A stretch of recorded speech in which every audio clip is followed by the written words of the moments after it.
Okay, so ek moet dood eerlik bieg laat. Ek was so naby aan die afgelope week doen en haal vandag. Dit is nou amptelik 5 uur.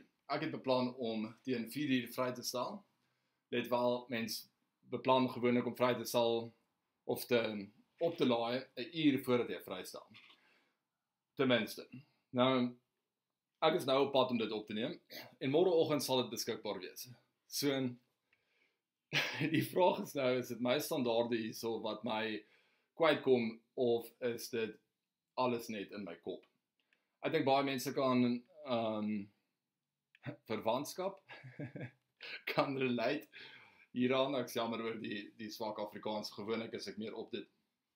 Ek jaag om hierdie in te druk want ek het onderneem om elke dag iets vry te stel, elke dag iets op te neem en hierso is ons.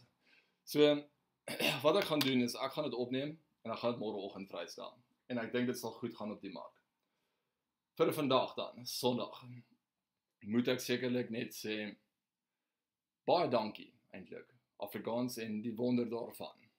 Baie dankie vir julle ondersteuning al klaar. Ek weet dit klink dalk pateties, maar ek het nie gedink ek sou 'n gemiddelde 50, 60, 70 views hê per video toe ek begin het nie. Ek het inteendeel het ek al baie hard probeer en ek het 30 views gekry.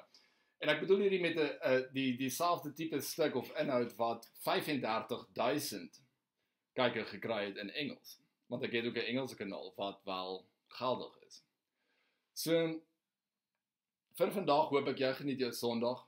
Ek hoop jy skakel in môre en ek hoop hierdie taal as deel van my onderneming.